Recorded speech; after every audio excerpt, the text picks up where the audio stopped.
Now, as we all know, we've got Star Trek Discovery coming up, we've got Star Trek Picard coming up, we have Strange New Worlds off in the distance as well with Season 2 of Lower Decks, but today I'm going to talk to you about Star Trek Prodigy, which is the upcoming series that is aimed at the younger market. So we know that this is going to feature the return of Kate Mulgrew as Captain Janeway, with an asterisk after that because she's going to be playing a training hologram version of Captain Janeway. Cool with me, I'm just delighted to have her back. Now, but what we've got this week is we've actually got the cast confirmed for who's going to play the younger members of this new crew that we're going to be introduced to. So, let's get right into it. First up, we've got Riley Alazoraki. Now, she is coming over from the ABC series Home Economics, which was picked up as a mid-season replacement in 2021. She's going to be voicing Rock Tak, a Breekar who is an unusually bright 8-year-old girl. Now, she's quiet, but Breekars, they've been in the expanded canon for quite a long time. They can live several hundred years. They are incredibly strong, can lift several hundred kilos without any kind of a blink of an eye. And they also have to wear special gravity harnesses when walking in our type of environment. Next up is Brett Gray, and he plays Jamal on the Netflix series On My Block. He's going to be playing the 17-year-old Dal. Now, we know next to nothing about him. He's a new species that's going to be introduced in Prodigy. All we know so far is that he has this unwavering hope that cannot be dented by anything that's going on around him. So we have a feeling that maybe he's either going to be the, plucky and annoying one, or he could be the one that everyone looks to in the darkest of times. And that is a character that is sorely needed in Star Trek and media in general. Now, just me, myself, that reminds me a little bit of Elnor from Star Trek Picard. He's just so positive.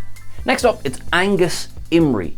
Now, people might know him from playing Prince Edward in the Netflix series The Crown, and he has quite the famous mother, who's Celia Emery, who's been in just about everything, really. Now, he is playing a character that was a mysterious one just up until this announcement. He's playing a Medusan. The Medusans were introduced back in the original series, back in the episode In Truth Is There No Beauty. Their image, their outward appearance is said to be so overwhelming that it would drive anyone who beheld them mad in an instant. Vulcans were able to look at them, but they had to use a special type of visor, and Vulcans have got pretty strong eyeballs going on there, so yeah. Now, he is wearing a suit of his own design that will allow his crewmates to actually look at him. Technically, Medusans are non-corporeal, although they do travel in ships that are quite reminiscent of Federation ships, as was seen in the remastered version of the episode. They are well famed for their navigational abilities, which means we could be meeting our new pilot.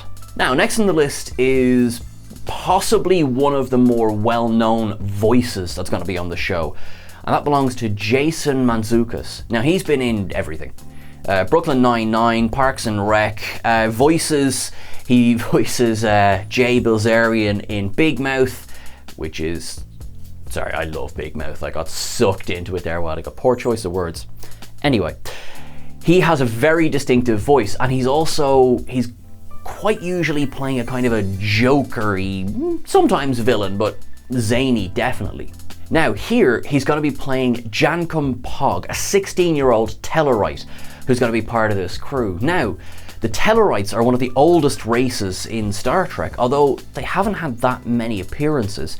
They were introduced in the original series episode Journey to Babel, and they are in fact one of the founding members of the Federation. They got a little bit of a revamp in Enterprise and a slightly bigger revamp in Star Trek Discovery, but they've always held on to those quite distinctive tusks that come out of their lower jaw. They love a fight, do a Tellarite, and Jankum Pog is apparently going to be the devil's advocate in every situation. He wants to hear every side of the argument, which means if you were to stay there and say there is no gravity in space, he will go out of his way to find someone who will disagree with you. And that could either be really annoying or a lot of fun. I have a feeling though that Matsukis' voice is gonna make him a very endearing character. Ella Purnell is next on our list. She's gonna be playing a 17-year-old Val Nakat. Now, she was most recently seen in Zack Snyder's Army of the Dead. Less said about that film, the better. And I have a feeling she's gonna be our main point of view character in this series.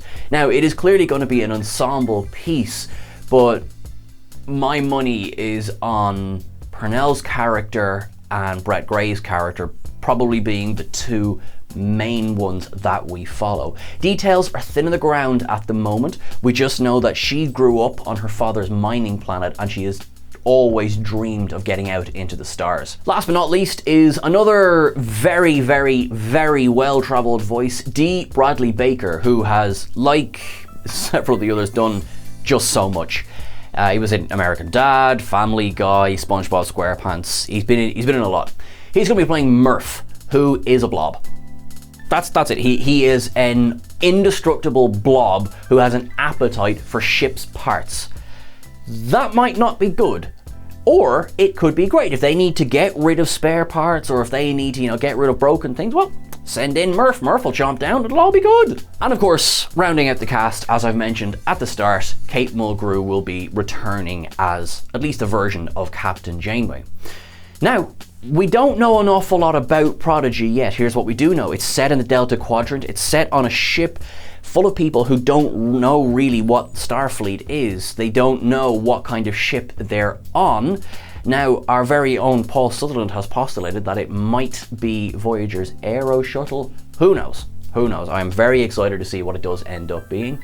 There's no premiere date on this yet, so smart money says this will be 2022 at the earliest.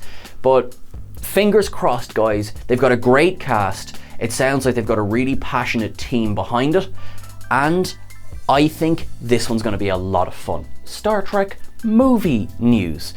Now, specifically, I want to talk about Noah Hawley. He was tapped to write and direct a fourth Star Trek film. I say fourth, it's, what are we up to now? 11, 12, 13, 14th Star Trek film, but unfortunately, that was all cancelled. He recently opened up to Deadline about the process of what happened and why it was called off. Originally, he had been given the green light to write a separate script from the Kelvin Universe movies. This was not going to be Star Trek 4, for example.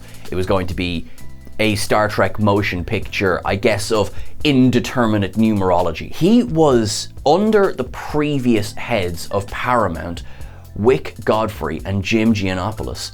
He had got really quite far, and he spoke to Deadline's Pete Hammond about they were in the middle of a major casting, and they were just about to go to Australia when, to start filming, of course, as opposed to just a holiday in Australia, when they got the call, nope, stop everything. What happened behind the scenes was that, as often happens in Hollywood, management changed. Emma Watts, she switched over from Fox to Paramount and she took over the head of motion pictures there.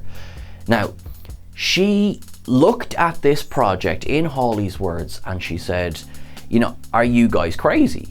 This is an untested crew, this is an original idea, and we don't know if this is going to work or not. There's also an argument for, we sink a lot of money into this, we waste a lot of money on this, it doesn't recoup its losses, and we do not make any other Star Trek films. Now, if this seems very harsh, think back to 2016, Star Trek Beyond, which is a solid, fun Star Trek film, which I think is aging quite well, didn't hit the numbers at the box office, which is actually a real shame considering it was the anniversary year of Star Trek and everything, and it was a whole thing. But by no means did it guarantee a successful sequel. And in fact, there was a Star Trek 4 script that was being worked on. Chris Pine and Chris Hemsworth were both supposed to star in it, but then budgets got cut. Pine and Hemsworth, whose stars have absolutely exploded since Trek 2009, both, I I choose to believe politely said, "Thank you, but no thank you," when the salary was offered as it was. That project is fairly dead at this stage. So, a lot of hope was going on Hawley's idea. Hawley's longtime collaborator, composer Jeff Russo, who, as we all know, does the music for Star Trek Discovery and Star Trek Picard, he said that he'd seen the idea and that fans were going to lose their minds, in a good way of course, and that this script was going to be quite different from the Kelvin Universe movies because it was not going to focus on action. Now, that in itself is a gamble because we are now in a stage where action and Star Trek are fairly intertwined.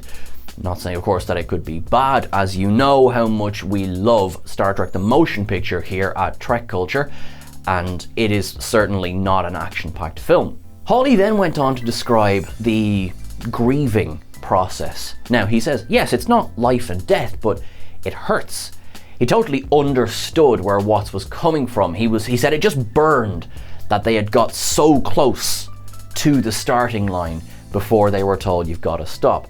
He said, you kind of have to cauterize the wound and move on, which is I suppose a fairly hard but excellent description of what to do in this kind of situation. Now, unfortunately, it bears remembering that Hawley's feature film debut, Lucy in the Sky, came out 2019 under the Fox Searchlight banner, and it failed to win over critics or the box office. Watts came from Fox, unintentional rhyming there, and this is what was in her mind when she sees Hawley's name attached to a project. Now, it's not all doom and gloom for him. He will be going on to helm the FX Alien TV series, which I am massively excited for. But it's also not all doom and gloom for the Star Trek film franchise. As we know, in June 2023, we can expect, or at least we should be able to expect, another Star Trek movie project. Now, this one is being produced by J.J. Abrams. It has currently not got a title. We have no details on it whatsoever. They are remaining incredibly tight-lipped. Now, this is quite standard for an Abrams project. Like, the man has invented secrecy in Hollywood, or reinvented, I should say. While we've got this unknown project, we have another project as well, which we don't really know the details of, but we do know who is writing it. Kalinda Vasquez, who joined Star Trek in Discovery's third season as a producer, and also wrote the teleplay for the episode Terra Firma Part 2, she has been commissioned to write an original Star Trek idea. Now, again, there is no confirmation or word as to whether this is Star Trek IV of the Kelvin universe, whether this is a movie offshoot of the current television universe, but the fact that she's already working on Star Trek Discovery may in fact be a bit of a teaser that this might be a big budget motion picture adaptation of what's going on in the TV universe at the moment. Now, we have so much going on. We have Star Trek Picard, we have Star Trek Discovery, we have Star Trek Lower Decks, we have Star Trek Prodigy, we have Star Trek Strange New Worlds. All of these have either, various levels of release, in production. So there's a lot going on, which means there's a lot of material to draw from. So who is to say? Although, look, it could be a completely different project altogether. Michelle Paradise has tweeted out her excitement in having Vasquez write one of these films, because also that makes Vasquez the first female writer of a Star Trek film, which is big news. And also, now this is not news, but this is a little bit cool. Kalinda Vasquez was in fact named after one of the characters of the original series episode by any other name, one of the Kelvins. It has absolutely nothing to do with today's news, but I just think it's trivia that bears knowing, because that's bloody cool. That is everything for our news today, guys. As any news comes out, we will bring it to you as quick as. Please make sure to drop in the comments anything you're excited to hear about, or any little spoilers you might have for me. Please don't forget to like, share and subscribe. Remember that you can catch us over on Twitter at Trek Culture. You can catch myself at Sean Ferrick on Twitter as well. You look after yourselves and you live long and prosper. Thanks guys.